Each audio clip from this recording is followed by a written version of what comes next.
evening's webinar entitled, Is Grad School a Good Move for My Career? My name is Jason Eckert, and I serve as the Executive Director of the Office of Career Services at the University of Dayton. And I'll talk briefly about our services and then introduce our featured speaker, Kevin M. Kiley.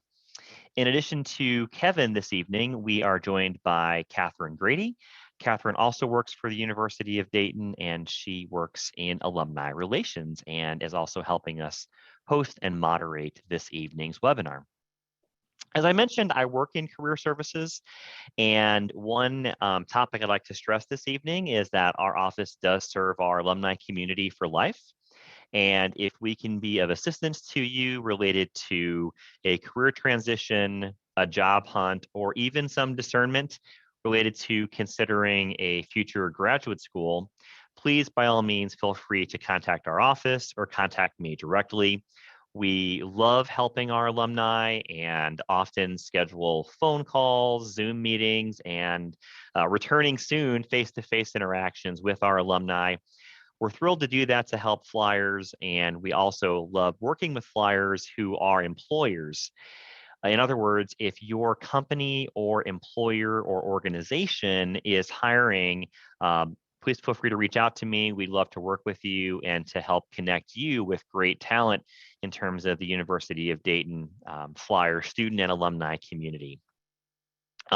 It's my great pleasure this evening to also introduce you to Kevin, and we've prepared a brief bio. Kevin Kiley is the founder and a career coach at Career Road Map. His primary focus areas are career coaching, leadership coaching, and grad school application coaching. He's also a professional certified coach through the International Coaching Federation. Kevin has more than 5 years of experience in leadership in corporate talent development and more than 20 years cumulative experience in leadership roles. He has served as a hiring manager for more than 100 corporate positions and also served for 5 years as an admissions director at WashU in St. Louis, recruiting and evaluating talent for MBA programs. Kevin coaches clients throughout the U.S. while based at his home office in Dallas-Fort Worth, along with his wife and his dog, who I just forgot your dog's name, Kevin. I apologize. That would be Sauce. Sauce, which is a great name for a dog who is based in Texas. In terms of his Dayton Flyers credentials, Kevin attended the University of Dayton from 94 through 1998. And graduated with a bachelor's in communication in the journalism concentration with a minor in psychology and marketing. Kevin lived in Stewart Hall, Marycrest Hall, the Garden Apartments on Lowe's, and 409 College Park. And he added that academically, he tended to live in St. Joseph Hall. So please join me in giving a very warm welcome to one of our own Dayton Flyer, Kevin Kiley. Or Kiley, I'm sorry, Kevin. Kevin Kiley. Jason, thank you so much. I sure appreciate it. And hearing that list of places where I lived is, wow, that's, yeah, it's fun to think about that sort of thing. But thank you for that wonderful welcome. And it's great to be with fellow UD people here this evening. Thank you all for joining us. And I hope you all heard what Jason said, talking about career services for life. That's a wonderful benefit of being a UD alum. And as someone who works with a lot of people on both their careers and on their grad school preparation, I can tell you that not every university has that wonderful benefit. And so this is a great thing that we have as UD alums. And I hope that you sometime take full advantage of that wonderful benefit. So Jason, thank you again. And thanks to the Alumni Association and Catherine Grady for inviting me to be here. And I'm looking forward to working with you all. I want to jump right in. We have a lot of things to go through. So let's go. So first, let's start with this poll. This is well, there's a number of things here that I want to ask you about. The question here is that, in your estimation, what's the biggest mistake that prospective graduate students make thinking about grad school here? And each of these four things is a boo-boo. The question is which is the biggest one of these to make? Waiting to the last minute, not doing adequate research before applying, having people who don't know you well do your recommendations, or finally sending essays to their own program telling Xavier all about how you really want to go there, but you actually sent that essay to University of Cincinnati, or vice versa. As a former admissions director, I can tell you that that happens. Anyway, so we've got the Catherine cranking through the poll here. It looks like we've got we're doing it in real time here, and in just a second we'll go ahead and close this out. I'm gonna go ahead and do that now. Thank you, Catherine. Appreciate that. So yeah, 80%. I would say you're spot on. Again, all these are errors, and you want to avoid all of them. But not doing adequate research before applying is a big deal, and that is something you really want to avoid, because knowing why you're doing this, knowing why you would be going to grad school, is a huge component of the decision making process, and really would be the very first step. And not just at, so you're talking about doing research around not just the sort of the program that you might do, or the kind of degree you might pursue, or the institution or university, but it's also just the very fact of, why would I be getting a graduate degree in the first place overall? What exactly is the outcome that I'm aiming for here? Once you have that, it kind of becomes sort of a North Star for you in a number of your other decisions. Your priorities become clear when you know your why and know why you're doing this. And doing that research before you actually apply, before you, as a very first step, and knowing that stuff is absolutely essential. So talking more about your why, I'd love to know where the minds are of the audience right now. If we could go ahead and launch this one, please. The question here is, what would be your main reason for wanting to go to grad school? And these reasons here, again, there are no wrong answers here, by the way, but it could be to qualify yourself for a new career path you've already chosen, to accelerate in a new, accelerate in your current career path, to explore different career possibilities, something not listed, and I'm not sure. Again, no wrong answers here. I'm just curious to know kind of the people who have joined us here tonight, where you all are. So results are coming in, and in a minute we'll close this poll and we'll see kind of how things are going. And if you're not sure, that's okay. That's why it's good that you're at this stage, because the number one, to explore different career possibilities, number 3 was at 60%, and that's good to know. And we also have someone accelerate, and we have someone to qualify for a new career path you've already chosen.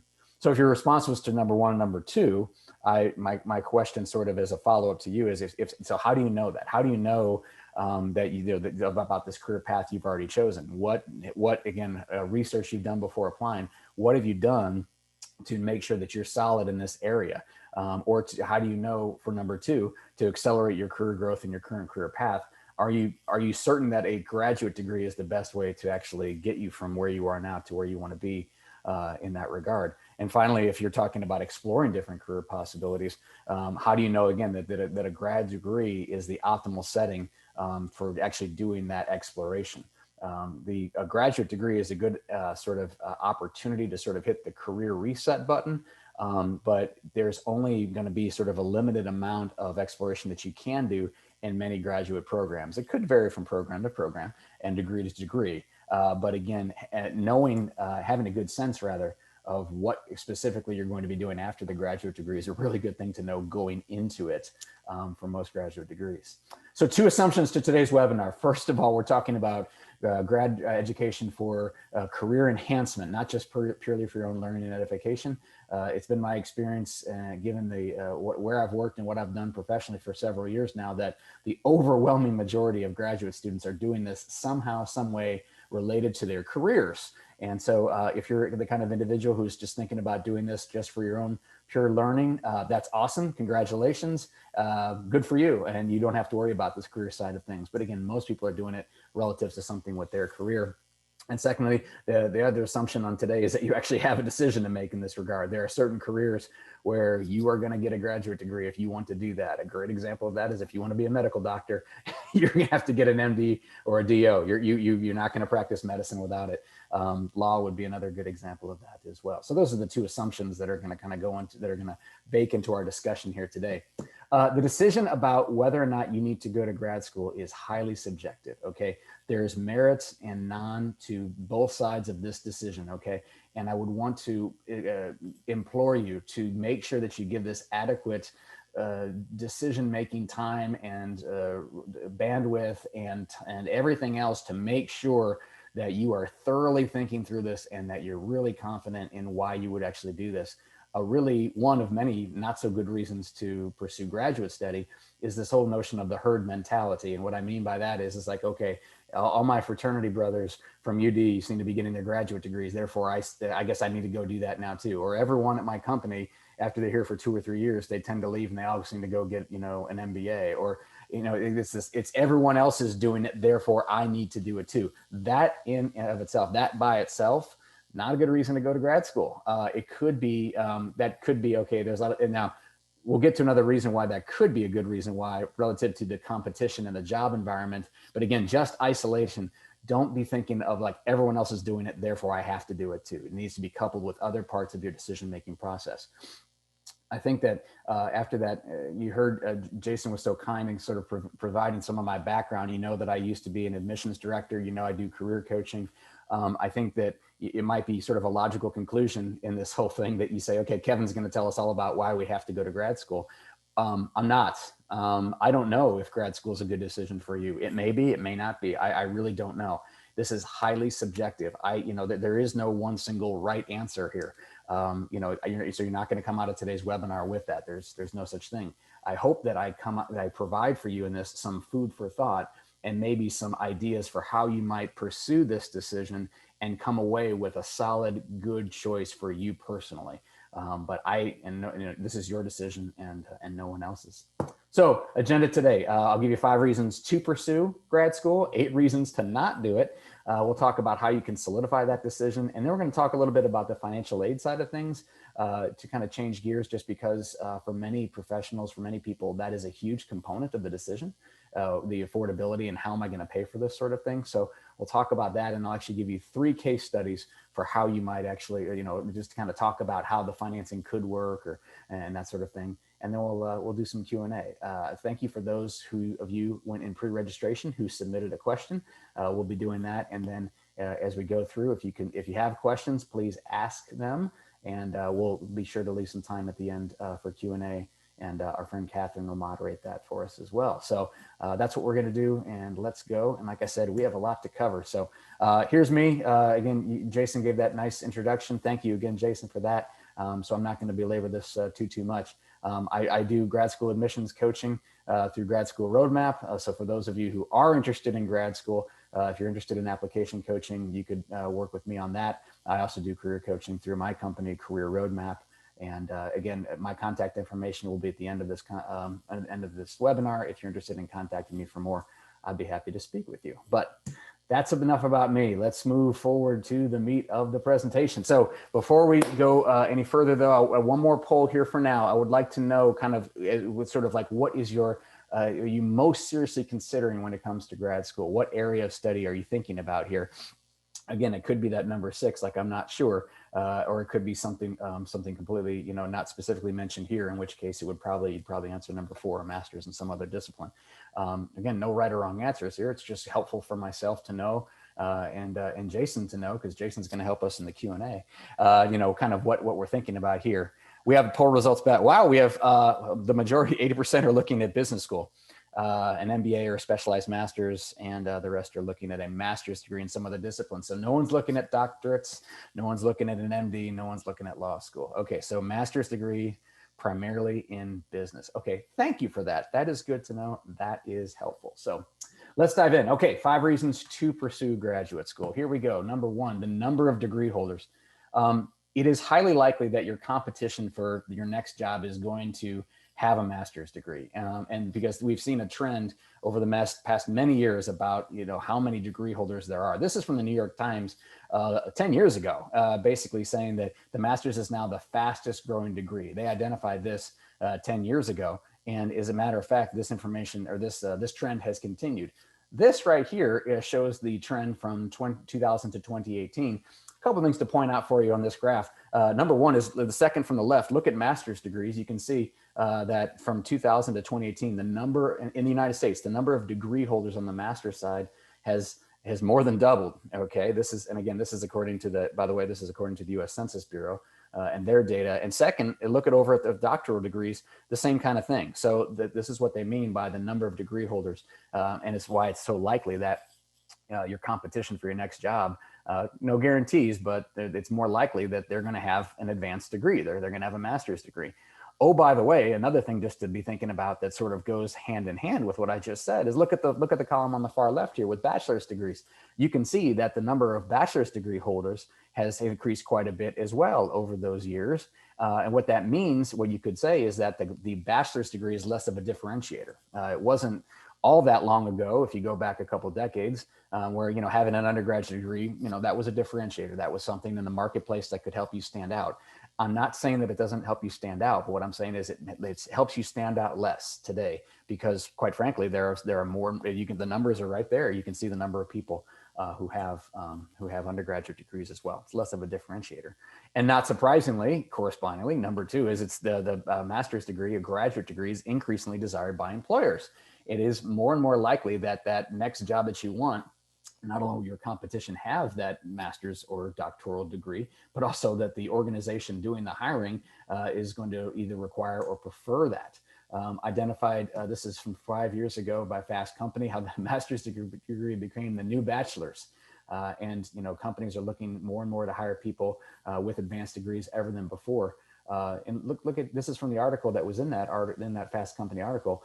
Nearly a third of employers bumping up education requirements for new hires. And in some respects, you can't blame them because if they look out there at the job market, they look at where the talent is, and more people have master's degrees. And it's logical for those organizations to think, hey, we can hire more people who have more advanced degrees, and this is a good thing for our company. And we can, assuming we can afford to pay them, then this is a good thing. So more and more companies are looking for this. And by the way, this isn't just sort of a lagging thing. This is the projected thing from the U.S. Bureau of Labor Statistics. For regarding entry-level job growth going up to 2026 in the master's degree, this is going to projected to be, that's more than twice the rate of growth for all occupations. In other words, this is likely to continue, that organizations are going to be looking to hire people, even for entry-level positions, who have advanced degrees. So, and this is sort of more of the same on there. This is the projected, again, on not just masters, but you can see, look at the increase at the top there with a doctoral professional degree relative to the third from the top, the bachelor's degree. So the point is that more and more companies, more and more hiring organizations are going to be looking for people who have advanced degrees, who have graduate degrees. The salary and unemployment data. Okay, so basically it's this: the more education you have, the less likely you are to be unemployed. There's no guarantees. Please don't take it that, Kevin said that if I get a graduate degree, I'll never be unemployed again. That's simply not accurate. We're talking about overall likelihood here. So more likely or less likely to be unemployed, the more education you have. And oh, by the way, when it comes to earnings, the converse is true, where the more education, again, overall, the more education you have, the median, the weekly earnings correspondingly increases. This is data from the U.S. Bureau of Labor Statistics, and I could show you other data, but I can tell you that this data here, this is not a recent thing. This is 2019 data, but this has gone on for at least the past 2 decades as far as this trend right here relative to unemployment and to earnings. So anyway, the odds are with you, are a little bit more in your favor. More education, less likely to be unemployed, more earning potential. Okay, number 4, reason to pursue a grad school. You're in a field where a graduate degree is expected for advancement. Think about that next job you might like to have. Do most people in that role seem to have a graduate degree? If so, maybe that's a sign that says you need to be thinking about that. Or do some people have it? That in that case, maybe it could end up being a differentiator for you. Or the opposite side of that thought process is maybe you simply don't need it. That would be a decision that you would need to make. But looking around, and as you sort of are thinking about this, as you think about the kind of role that you might like to have, see what, overall, what kind of education do those people seem to have? And if they tend to have graduate degrees, then that's a pretty good indication that you might be thinking about one as well. Finally, the 5th reason to pursue grad school is to help qualify for a new career. Sometimes it's an obvious, clear path. I mean, if you go, get an MD or a law degree, it doesn't necessarily mean that you're going to be a doctor or a lawyer, but it's a pretty, that's more often than not, that's exactly what you're going to be doing with those kinds of degrees. For those of you on our webinar tonight who are thinking about graduate business, that is a much more flexible thing. And so, you can use that MBA to do some exploration to a point, and you can help qualify for a new career. But just understand that usually a graduate degree, including an MBA, by the way, is part of your career development. It's usually not that one single individual ticket that's going to automatically qualify you for some new job or some new career. A graduate degree, in many cases, is going to be, like I said, part of your career development. It's not that one single thing. Because even if you have, an MD, somebody's got to, unless you go into private practice, completely independent, which almost no one does, someone's got to hire you, right? I mean, it might help you get a job, but it may not keep you in that job. And so it's just something to keep in mind here is that, again, a graduate degree as part of my career development, not that one single thing that guarantees a great job for life. So 5 reasons to pursue graduate school. So we got that down. And so the next thing I wanted to talk about was reasons to not pursue graduate school. And I've got 8 of those, but I'm actually going to take a moment and kind of hijack our agenda here, because what I want to do is jump ahead to one of the case studies regarding financial aid and that sort of thing, because I think it'll be good to have that sort of flavor now. And then we'll get back to 8 reasons to not pursue graduate school. So I apologize for the deviation from the agenda, but I think this will work out well. I'd like you to meet Madison. This is our first case study. Madison has applied to go to grad school. She's going to be funding this through scholarships or loans. She's done her research. She's smart. She's did her research up front, and she's applied to 7 different programs. And by the way, since so many of you are thinking about graduate business programs, that's a pretty good number to apply to. It depends on how many, a lot of different factors, but I would never recommend applying to just one. Many programs, and 7 is a shade on the high end for graduate business, but not super high. So 5 to 8, something like that is, but again, there's a bit of a subjective thing. We can talk more about that later. So this is Madison's rank order list, and here are some descriptions for schools number 7 all the way through schools number 1. And I want to point out that in this example here, these rank orders, this is not has anything to do with outside rankings or anything like that. This is Madison's work. She has actually done her homework, and this is her rank ordered list. It just so happens that these institutions play out in this way, all the way through a very good, well-respected, solid reputation institution, all the way through, uber prestigious, universally considered one of the best in her fields. It turns out that Madison is admitted to 3 of her 7. And she receives scholarships to 2, number 7 and number 4. At number 7, she gets a full tuition ride and a living stipend. That could happen. Madison would graduate with no debt. And her number 4 choice institution, she got a half tuition scholarship. So she'll graduate with some debt, $50,000, which is obviously not pocket change, but it's also different than graduating with no debt. Oh, by the way, she also got admitted to her number 1 choice school, but she doesn't have any scholarship there. She would graduate with $150K in debt, which brings us to our 4th poll. I would like you to put yourself in Madison's position for just a moment here and consider these are your choices. The number 7 choice, the number 4 choice, and the number 1 choice relative to what she might pay. Which school are you going to? Which of these 3 offers of admission would you take?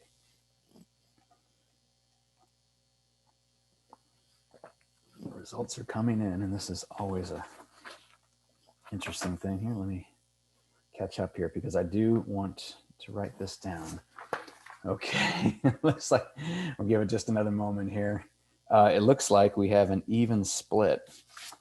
Let's see, 50% number 7, 50% number 4. Nobody's going to the number 1 choice school. Nobody wants to do it. That's fine. Once again, no wrong answers here. Okay, this is totally fine. But we've got a 50-50 split between the 7 choice and number 4 choice. One of the reasons why I give this example is, and thank you for the poll results, Catherine. I appreciate that very much. One of the reasons we do this is just to illustrate the fact that obviously we have a 50-50 split between number 7 and number 4. Just given this information, half of us would do one thing, half of us would do something different. A great illustration that this is a highly subjective thing, and what might be a great decision for one person might not be another for another person. And so once again, this needs to be your decision. You have to make this based on your circumstances and nothing else. So we will come back to Madison a little bit later. So let me move through 8 reasons to not pursue graduate school. First of all, you're in a field where a grad degree might not be necessary. And I put public relations and HR here. And before anybody gets on my case about that, I'll just mention right off the bat that I have worked in both of these fields. And I can tell you personally that you don't need a graduate degree in either one of these. Could it help you? Sure. I'm not saying that it won't. And, it could help you, get ahead. It could be a differentiator, but do you need one? No, you don't need one in either one of these. So if you're in a field and you see yourself in that field long-term where, you just simply don't need a graduate degree, I would ask you, do you truly need to do that? Maybe you still want to, but do you need to? You're in a field where some other credential is more valued. Some other license is more valued. IT and accounting are two great examples of that. Again, could a graduate degree help you in those areas? I'm not saying it wouldn't help you. What I'm saying is that there might be other certifications, licenses, that sort of thing that might actually help you get to where you want to go in those particular fields. So something to think about there potentially. You don't see yourself long-term in that particular career field. Does it make sense to do a graduate degree that's going to take 2, 3, 4 years, whatever it might be, if you don't see yourself in that specific area over the long term? In other words, if you think about a graduate degree as an investment in yourself, you would want some sort of time to realize a return on that investment, right? And if you don't see yourself there long term, then you have to ask yourself, okay, is it really going to be worth it? Again, maybe the answer is yes. I don't know, but maybe it's not. If you know that in 5 or 10 years there's going to be some major pivot in your life, the question is that really the road you want to go down? If this isn't going to be something, to the best of your knowledge, that you're going to use for the long term. Fulfilling careers and moving up are two different things. This deserves a special mention. I've got a couple of resources I want to share with you. I know that, especially having been someone who, again, has been an admissions director at in an MBA program, in many cases, we really encourage people to, be leaders and to lead. And that is, it's in the motto of many universities, right? There's nothing wrong with being a leader. There's also nothing wrong with being a follower. I would want to make sure to sort of give everyone permission that, not everyone is going to be, at least formally in their professional world, going to formally be a leader. Having a successful career, having a fulfilling career, having a happy career doesn't necessarily mean moving up. And in fact, Dr. Beverly Kay, who's one of the certified just gurus in this area, her book is Up Is Not the Only Way. Great read. Related to that, Leadership, Love or Leave It. This is by Angie Noel, someone who has worked in leadership roles for a huge portion of her career and has seen sort of the good, the bad, and the ugly, and has a great perspective on this. And this might be another book. This is available as is Up Is Not the Only Way. Both of these are available at any place books are sold if you want.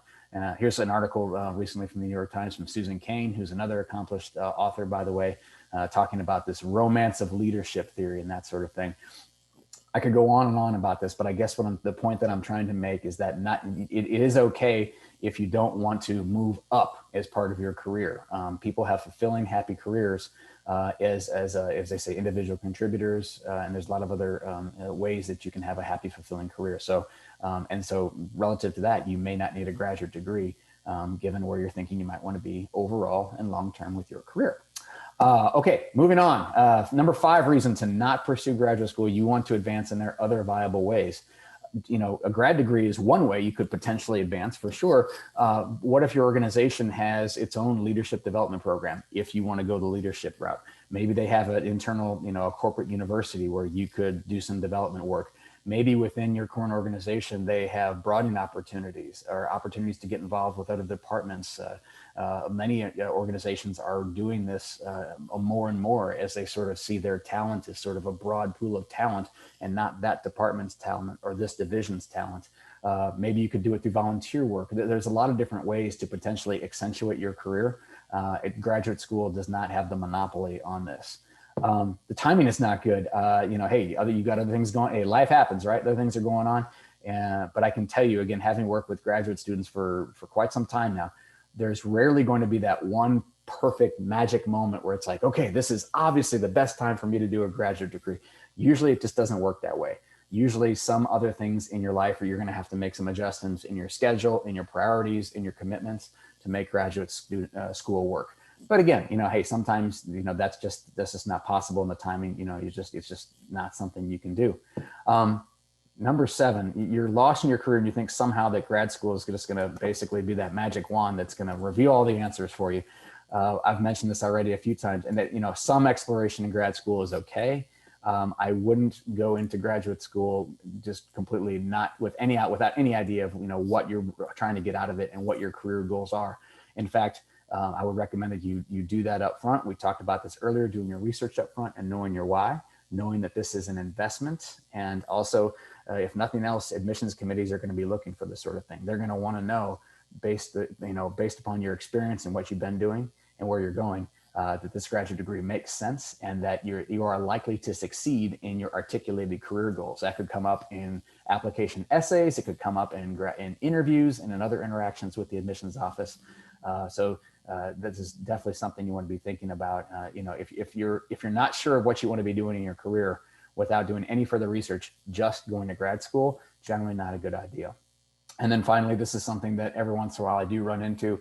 Individuals who are coming out of undergraduate and basically just aren't ready for the real world, and they just decide that they're just going to go get a graduate degree. That by itself, very bad reason to go pursue graduate school. So 8 reasons to not pursue graduate school. We've been over these quite a bit now, and I hope that this is helpful. So we've had 5 reasons to pursue grad school. We've had 8 reasons to not pursue graduate school. So now let's move on to talk about how you can solidify your decision. Career resources, my gosh, ONET is like one of the great places. That and My Next Move are really good. And you can go on there and do a lot of exploration. They have assessments there, and they have other things where you can actually look into specific careers and get information about the overall trends, what kind of education is necessary, where they see what the growth potential is, compensation history. There's a ton of information on those sites. Less official is Learn How to Become, which is, I think is a very user-friendly site, learnhowtobecome.org. You simply type in, I want to become a nurse. I want to become, I want to work in venture capital. I want to work as a brand manager, whatever it might be. And it, basically provides back for you information about how you can potentially, get on that track, and included, what kinds of education requirements typically are there for those kinds of careers. Identify real world examples. I mentioned here LinkedIn. I assume that everyone on our webinar tonight is on LinkedIn. If you're not, I would implore you, please, get on there yesterday. For your career development, this is really, really important, and I won't belabor the point anymore, but please get on there. Informational interviews. Between the two of these things, you can do quite a bit of research into careers and into what kinds of requirements or preferences employers have regarding, again, graduate education and how you can get into certain kinds of careers and into certain kinds of jobs, and whether or not a graduate degree might be necessary. When you're doing this sort of thing, I would encourage you to not look for that isolated instance where you have that individual who, dropped out of high school and now she is, running, a Fortune 20 company or something like that. You want to look for trends. You want to look for a number of individuals. You want to look for a critical mass of examples that you can say, yes, overall, it would seem that to do this kind of career, I do need a graduate degree, or I don't need a graduate degree. Looking for trends. Same with job postings. And really, this is the fun part. If you're thinking about a certain kind of career, you're thinking about a certain kind of job, go to the job boards, go to LinkedIn's job board, go to Indeed.com, go to whatever your favorite job board is, and just start doing some searching for the kinds of jobs you think you might like to have. And, see what the requirements are, see what the preferred, qualifications are for these kinds of jobs. We're looking again for trends. And if you see that, your dream job more often than not is saying that a master's degree is required, well, that's a pretty good indication that if you're going to do that, and again, knowing that your competition and oftentimes is going to also have that, that could be a pretty good indication that you need to be thinking about a graduate degree. But again, I want to make sure we emphasize this. It's not for everyone. I don't want everyone coming out of this webinar thinking, I have to get a master's degree. I have to do that. It's not for everyone. There are good reasons for both doing it and for not doing it. So, okay, so let's get back to our case studies before we kind of wrap up here. Looks like we're doing okay on time. Talking about how we could pay for this thing. And by the way, I hope we're getting some questions in the Q&A. I really want to know what's on your mind and see what specific questions I can be addressing, and we'll get to that in just a little bit here. Talking about paying for grad school. So here are 6 different ways that you could potentially cover grad school. Most people, I will tell you, do pay for grad school through some combination of these things. So it's not all one thing, whether it's personal savings or family money or The third one's, I think, the best kind. That's like I don't say it's the free money, but it's the kind of money you don't have to pay back. It's not the fourth kind, which is loans, where it's like, okay, you get it and that's great, but then you have to pay it back with interest, of course. A work study job. There are many graduate students who actually work usually, as some sort of campus job and as some sort of arrangement. They get part of their tuition covered, or even more than part of their tuition covered. It just depends on the university, the program, and what specifically they do at that particular institution. So something to potentially look into as part of your research into various programs. If you decide to go to graduate school, definitely look into the financial aid options and, do they have scholarships? Do they not? Do they have grant possibilities? Do they not? What's the loan process like there? How do you go about doing that? And is there anything that you need to be doing as part of your application process to qualify for, especially for scholarships? Because there are graduate programs where you're automatically considered for scholarship money or grants or whatever, that, the free money, you're automatically considered for that based upon just your regular application.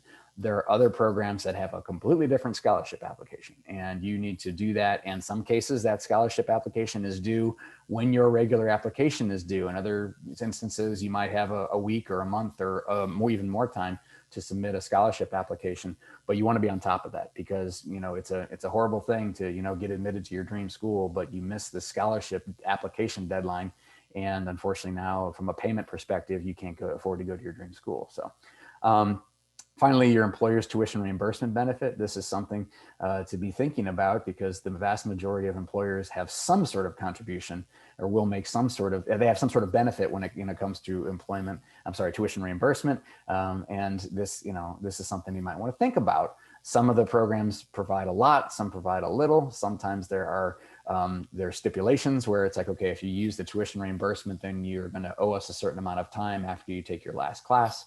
It really just depends. So it's something to look into. Not everyone jumps on this, to be quite candid, because usually because you owe the employer time after you finish your final class. Some individuals don't want to be buttoned down to one organization for that amount of time. And so they don't do that. So that's a personal decision. And in fact, we'll kind of get into that a little bit here with our first case study. But I would point out too, that even if you have a full tuition scholarship, a full tuition stipend, whatever it might be, it's likely you're still going to have some out-of-pocket costs. And, for example, on the PhD side of things, many of those individuals, it's covered. They don't have any tuition. Or again, if you have a full tuition scholarship to that wonderful MBA program, you still got your rent, you still got your books, you still have your groceries, you've got your car note, or, whatever else you got going. And so you just, as you're thinking about the grand scheme, the equation and how you might make this work financially, again, even the best possible news from the institution itself, you still might have some other expenses. And by the way, I should mention that when it comes to scholarships, it's not all necessarily provided by the school itself. There are other organizations that provide scholarships for various different reasons, for various different subsets of individuals. And that's a whole nother sort of conversation to have. But a huge source of scholarship money is going to be from the institution itself. And so something to be thinking about.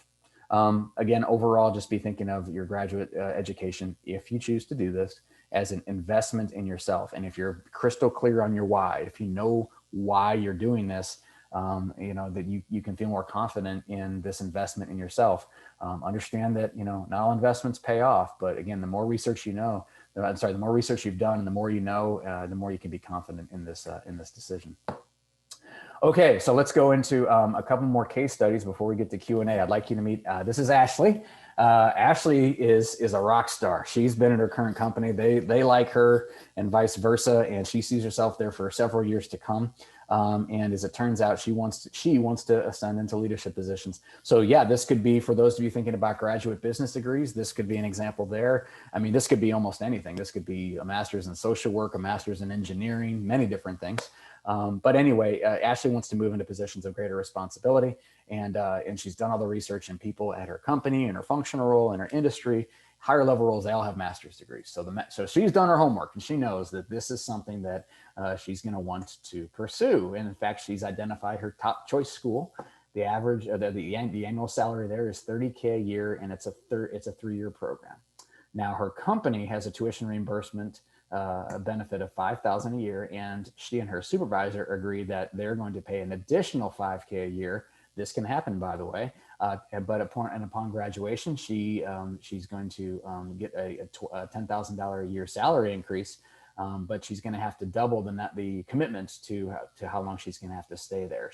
It's 3 years, which is usually it's a year and a half, but they're going to require her to stay there for 3 years. They're going to want something additional for that. I mentioned this in part to say that there's the standard tuition reimbursement, but if you're thinking about graduate school on a part-time basis, depending on your employer, you might talk to them about, if an additional arrangement that can help you out. It definitely happens. So that's how the first 10,000 will be covered.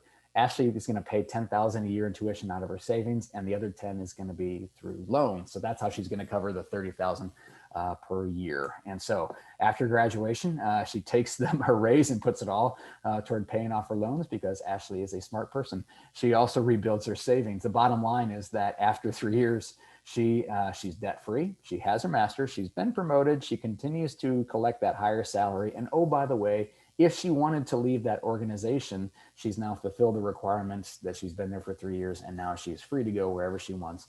And she's got all that additional experience. She has a master's degree, and Ashley is off and running. Sounds like a pretty good arrangement. The key takeaway here is that there's a lot of different elements to Ashley's situation that were optimal for her, that, this was a good setup for her, but what was really good for her may not be good for you. In other words, once again, maybe you don't want to take advantage of your company's tuition reimbursement because you don't see yourself, you don't want to be there for the long term.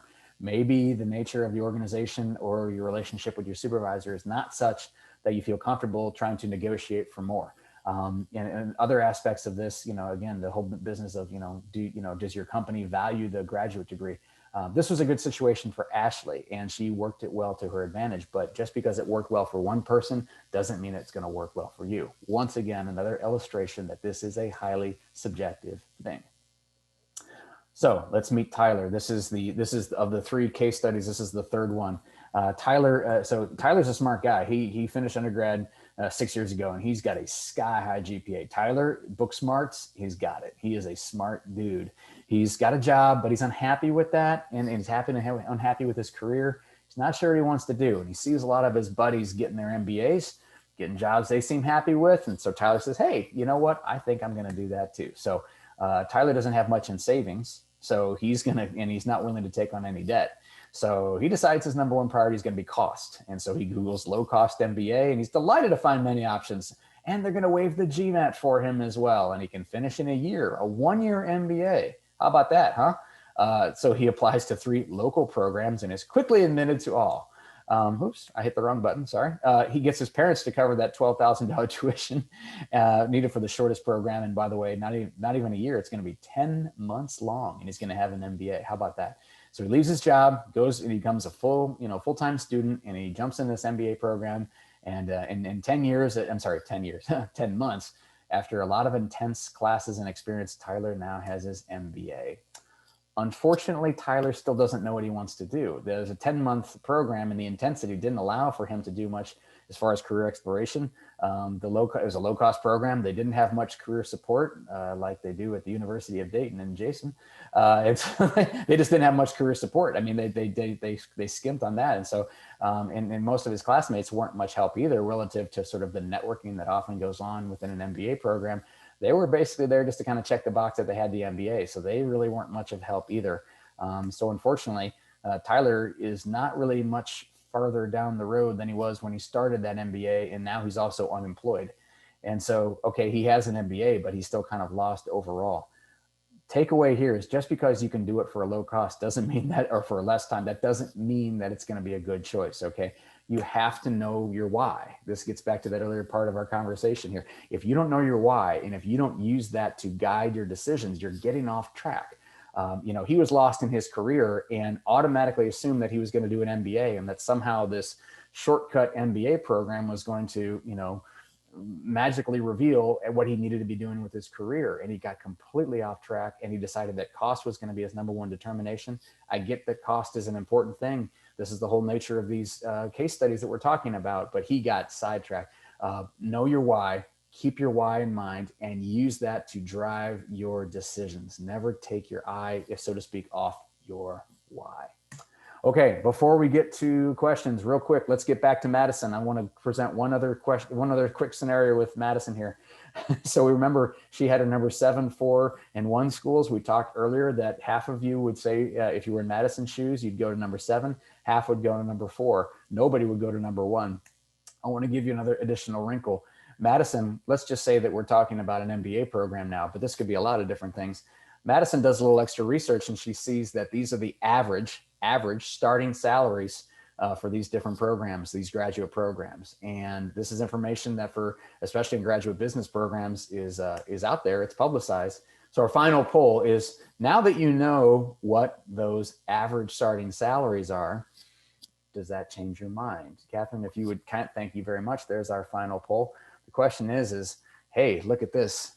Look at those average starting salaries. What I'm curious to know is, with that information in mind, are we going to change any minds?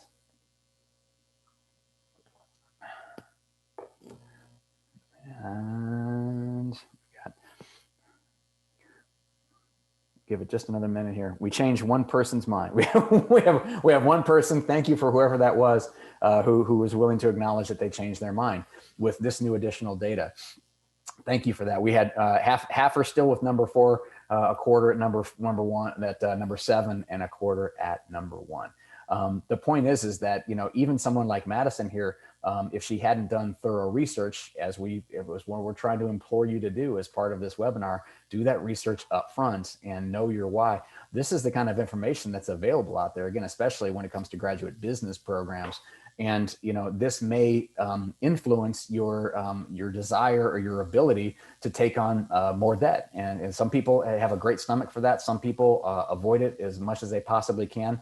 Oh, by the way, I'm not going to dwell on this just due to time, but another scenario we could look at is something that I've personally seen a few times in my professional career, and that is that the economy basically unexpectedly nosedives.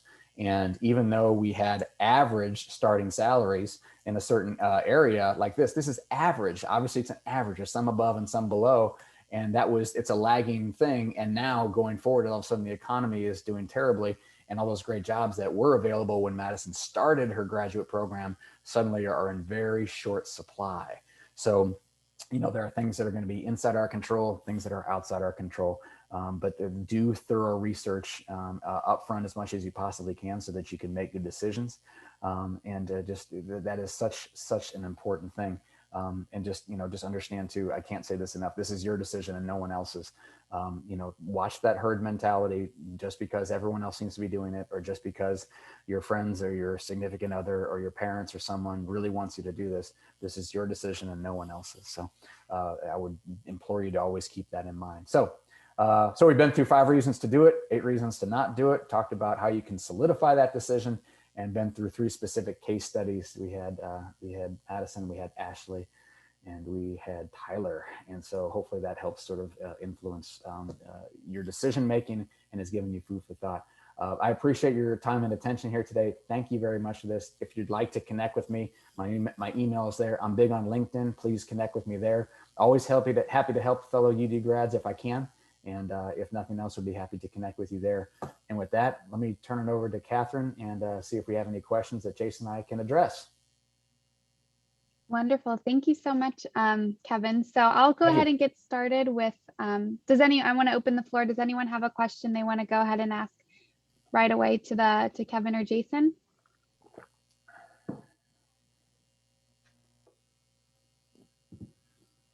All right, well, we had a couple that came in upon registration, so I'll go ahead and just kind of start with those. This is a 2-part question. So the first part is, how do you look upon using a grad school as a career invigorator or a chance to make a career change? It can be part of career development. If someone is looking at a grad degree as, again, that's sort of that one be all end all, this is going to just catapult my career to the next level automatically, I would caution that person against falling into that trap. Again, if it's well researched and you know why you're doing it and you have a sense of what the outcomes could be, it could be something that could be a key part of your career development. But again, I wouldn't over rely on that as one thing, especially again, when we're talking, we have a lot of people on the webinar talking about an MBA. And so it's a good moment to sort of mention that, an MBA is a tremendously powerful degree. You can go in a lot of different directions with an MBA, and an MBA in particular, a graduate business degree, can be a great opportunity to sort of hit that career reset button and to really, pivot your career or even take a 90-degree turn in the road. I think the people who are looking to make a career switch with an MBA would be wise to keep in mind that if you have had a career in X and you're thinking about pivoting or you're changing your career via the MBA to Y, it would probably be a real, when you make that change, you're going to have to acclimate to your new functional area, your new company, your new industry, whatever it might be. And so, for example, to come into that new organization at the same level that you were previously, at the same title, salary, organizational structure, whatever it might be, in some cases might not be totally realistic. Now, your trajectory with a graduate degree might have, increased quite a bit, and it might not be long before you're back at a level where you were before. But it would be something I would want you to think all the way through. But that having been said, again, a graduate degree can be a great opportunity to take your career in a totally different direction. Jason, anything to add? I think Kevin's advice is spot on. I like to begin this conversation with a bit of the end in mind, maybe not the end of the career, but certainly what is the goal? Where do you want to go with your own career? And for some areas, you simply have to go back to school. It could be you want to be a medical practitioner. And for that, most programs are required. If you want to be an occupational therapist, for example, you kind of have to go back to school. So I like to ask, what is the goal? And then to build backwards in terms of would going to graduate school assist you in reaching that goal? Wonderful. Thank you both. So the second part to that question was, after completing a grad program, will companies focus more on your past work experience or take into account the new degree more? Well, so it's this is going to sound like a cop out, but it depends. And so, for example, let's say again, I'm trying to keep focused on who the majority of the audience was talking about a graduate business degree, and I recognize that there are different all different kinds of graduate degrees, but you have to make sure that your overall your experience plus that graduate degree is likely to qualify you for the role that you want to have. So in other words, if you're going to use that graduate degree to go to something new, I would encourage you to look at job postings for whatever that something new is, and see if you still, it's not just the master's degree, it's not just the MBA or the master's in accounting or whatever. It's all those other bullet points. 5 years of experience in this, or 3 years of experience doing this, or must know this computer application or whatever it might be. And so the graduate degree might help you check off one of those boxes, but is it going to help you check off all those boxes? If you're someone who has worked, I'm trying to think of a concrete example. If you've worked in let's say the healthcare space, and you've done supply chain management, and you want to go get an MBA and use that to pivot to management consulting. Okay, could you do that? I suppose it's possible, but you have to understand that you're going to be competing against literally thousands of people around the world. And some of those individuals are also going to have management consulting experience before they did their graduate business degree. And those programs, those organizations and those companies that are going to hire those individuals, you could expect that they would be more interested in people who have a longer track record of experience. That having been said, graduate programs, especially graduate business programs, are outstanding sort of incubators, if you will, not just at providing classroom experiences, but providing experiential learning opportunities and the chance to actually cut your teeth in a new area. Most full-time MBA programs, and this is an opportunity, by the way, to consider why a full-time program, again, we're in the MBA world right now. In a full-time MBA program, most full-time MBAs do an internship in between their first and second years. And that's something that typically part-time programs and executive programs don't have the opportunity. And that is a huge reason to consider a full-time program, to get that experience. And now you have an organization, whether it's management consulting or otherwise, where, okay, maybe you didn't have that experience coming into it, But you have some, and you also have that institution saying, yes, this person, we've trained him in graduate management education and graduate management, how to run a company and organization, and is more willing to give you a shot. Wonderful. So another question that came in before today's session was, is there a perceived difference between a grad degree from an online school versus an in-person program for many employers? Yeah. And then a question that came in the chat similarly is just asking, thoughts on online versus in-person coursework as well. I can take a shot at that, but Jason, do you want to go first on this one? Sure. So I will admit up front that I am employed by a mostly brick and mortar institution and have a bias in terms of programs like the ones that are offered mostly face-to-face by the University of Dayton. What I would say as an opening comment, and I really want to hear Kevin's thoughts on this as well, I think the institution is perhaps more important rather than if the courses are online versus in person. A lot of very well-known schools have online programs now, and to me, that program and its reputation, in terms of coming from a traditional university, might be more important in terms of the name and the credential versus just looking at online versus in person. Just to give one plug for the University of Dayton, we have a relatively new online MBA program that's doing very well. And we have students enrolled from all over the country in that online MBA program. For those of you who selected MBA in Kevin's survey, I would encourage you to check that out. But to me, the nature of the institution might be an important factor. Great points all around, Jason. Thank you for that. I would agree with what you're saying. I think my overall response to this, even like 5 or definitely 10 years ago, would be different than what it is now. Online education has come a long way, and it's definitely come a long way even over the past year and change due to the pandemic and due to many top programs, if you will, being forced to go to the hybrid model or completely online. And in many cases, realizing that, there are some advantages to this in some particular cases. And yes, you do have top shelf institutions now, big name brand, wonderful institutions with really solid reputations that are taking major degree programs on the graduate side online. And yes, they're taking a bit of a, if you will, I don't want to say a gamble, but they're trying something new. They're being innovative, and I appreciate that immensely. When it comes to your resume or your LinkedIn profile, you're almost certainly, and I don't know why you would, you're not going to indicate, that you did, a master's degree in finance part-time, or you did a master's in supply chain management online. You're just going to simply say the degree that you have and the institution that you got it from. And that by itself, the reputation of the organization, the network that the organization has, can kick open doors. And so if you're convinced that the quality of education that you will get in an online environment is on par with what you would do in something in the brick and mortar environment, well, then maybe that should be something you could consider. At the same time, this is something I encourage. If you've never taken a class online, and some of us have and some of us haven't, if you've never done that, I would do some sort of moderate experimentation around that. Go take something through a community college, or do LinkedIn Learning or Coursera or something like that. Do something online just to see how you react and respond to online learning. Because just because you can do something doesn't mean that you should do it.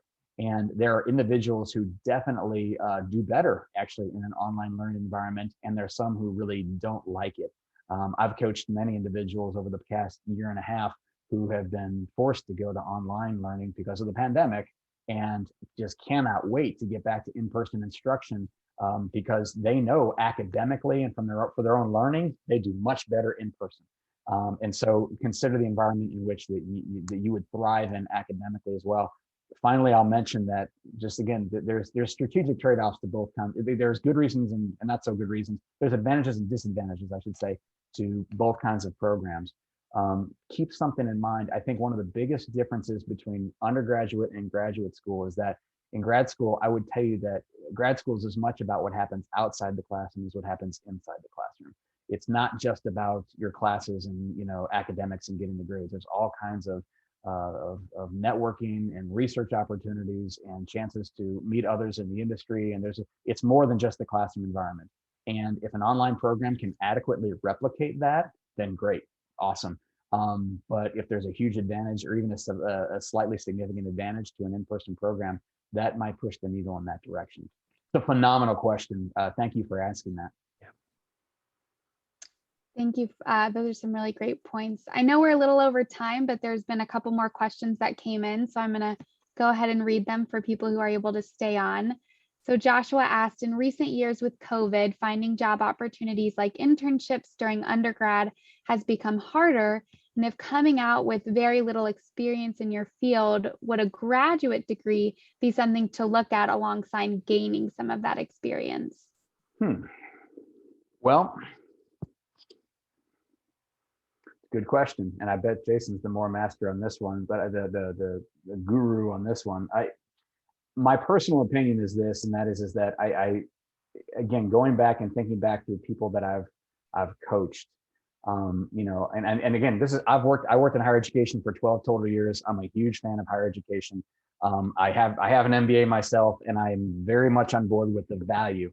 I've also worked on the corporate side, and I'm a little biased there as well. So I kind of see both sides of it.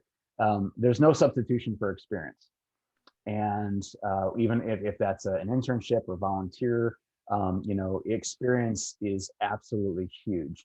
And and then everyone's situation is going to be unique. I would suggest that if you, I wouldn't just automatically default like, oh, I couldn't get an internship as an undergrad, so therefore I'm going to go to grad school immediately. I think that may not be sort of the universal sort of strategy that you'd want to employ. And there might be some other ways around that.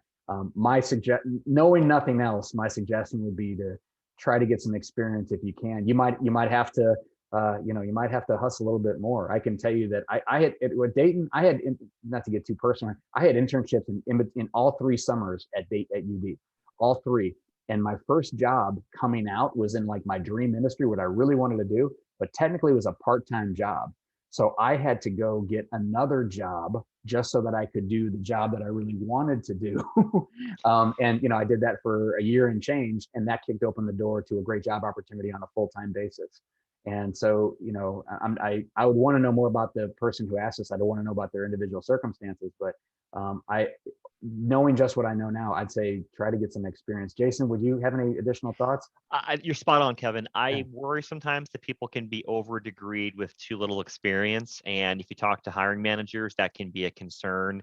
Sometimes people that have a second degree, you know, perhaps a master's degree in MBA, expect a higher salary than the company may be willing to pay without similar experience. And I'd be happy to talk to the person. I'm not sure if it's a student or a recent graduate who asked the question. My email address is in the chat, and I know that Kevin has information in that last slide as well. But I want to know more, and we can certainly work together in terms of helping you find that experience. Things are getting dramatically better with the economy. And if you've read any article, there's really a growing labor shortage now, and we'd be happy to help plug you in or to get you experience in the field you want to get into. See, that's a great response. We should have just skipped mine and just gone straight to you. Not at all. No. That was a great response, Jason. Thanks.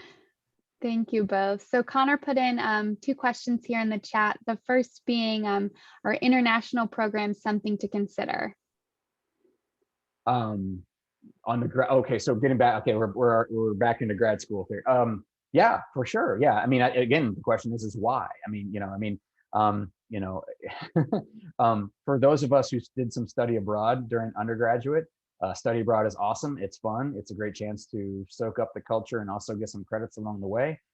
If you're actually going to go abroad to actually earn a graduate degree, awesome, do it. The question is again, why are you doing this? Why would you be going to, again, to use the business word, why would you go to LBS as opposed to HBS, you know, London Business School versus Harvard Business School, you know, and again, why are you doing this? And does going abroad for your graduate program, whether it's business, engineering, or whatever it might be, is there a good reason for getting that, the additional perspective that an international degree provides?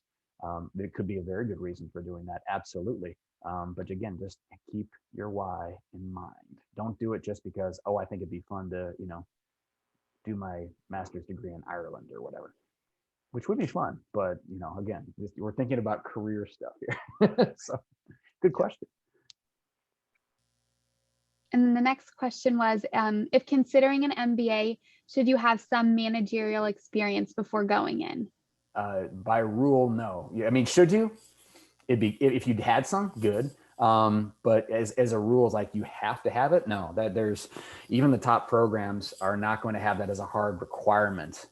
They would like to see some leadership experience, and that, by the way, that leadership experience could come from your time at UD, whether you were the head of a student organization or an extracurriculars. You could have some leadership experience outside of your professional world, for example, in doing in a volunteer capacity. So there's and the other thing is that leadership comes in formal ways and in informal ways. And when it comes to an MBA, yes, MBA programs, they are in the business of training business leaders, but it's not as though you have to by rule have managerial experience on the front end coming into it. It doesn't hurt, but it's not a hard requirement. But one of the things they're really trying to gauge in the admissions process is your leadership potential. I'll just add to Kevin's comment, which was spot on again, by the way.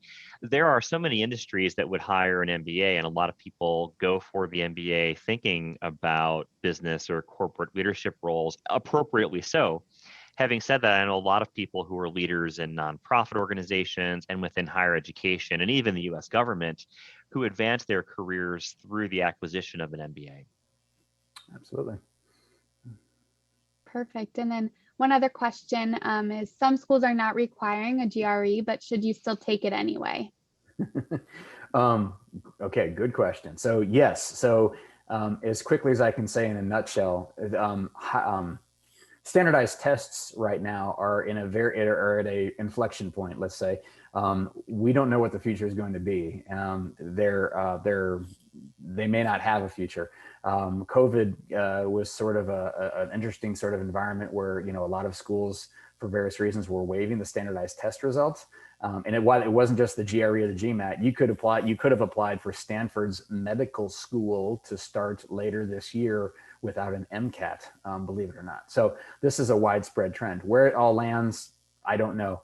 But to answer the question, so having led an admissions committee before, I can tell you, on a graduate side, the first thing that any graduate admissions committee is going to need to know about you or any other applicant is, can this person not just survive, but can they thrive in our academic environment? Because at the end of the day, we are a graduate program. We have to know that academically you can hack it here. If you can't, that's going to be a problem, because at the end of the day, we are a school. What do we have to go on with relative to that? Usually it's two things. One is your past academic track record, your undergraduate track record, and any graduate school that you've already done, number one. And number two is your standardized test results. Those are usually the two things that we would have to go on. One or both of those need to be competitive with our program, what we see from our competitive applicants.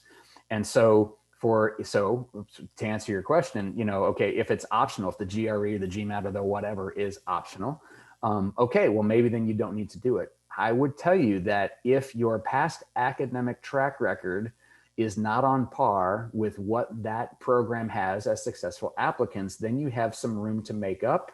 There's nothing you can do about your GPA at UD or your past graduate or whatever it might be, unfortunately, but you can do something about that standardized test. So it's a strategic decision to make if it is optional, if it's truly optional. And I would tell you that, if your past academic track record is on good standing and everything else in your application is pretty solid, yeah, you can probably not do it. But,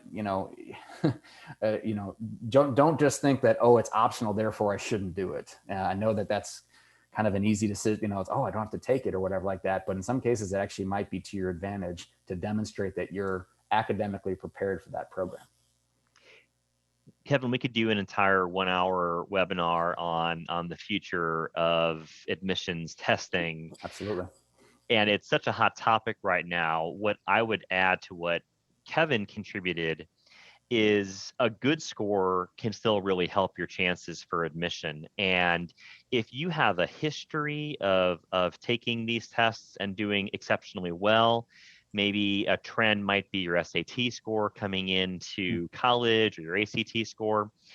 That can really help, especially if your academic credentials coming out of UD may have been average or marginal. Great point. Yeah, absolutely. That's a great point. Well, I think that was our last question for now, but please, if you guys, anyone on this call, if you think of any questions later this evening or even a week from now, you have both Jason and Kevin's contact information. I'm sure they'd be happy to talk with you one-on-one and answer anything that didn't get answered tonight. And I just want to say thank you so much to Kevin for offering up this webinar. I think it was really helpful, very informative. And Jason, thank you for joining us as well and offering, our unique UD perspective and making sure every alum on this call is aware of what career services offers. So with that, I'll go ahead and end things and just say thank you so much. I'll share a recording with everyone tomorrow and make sure that I include Kevin and Jason's contact information in there as well. So thank you all and have a great night. Thank you all. It's a pleasure.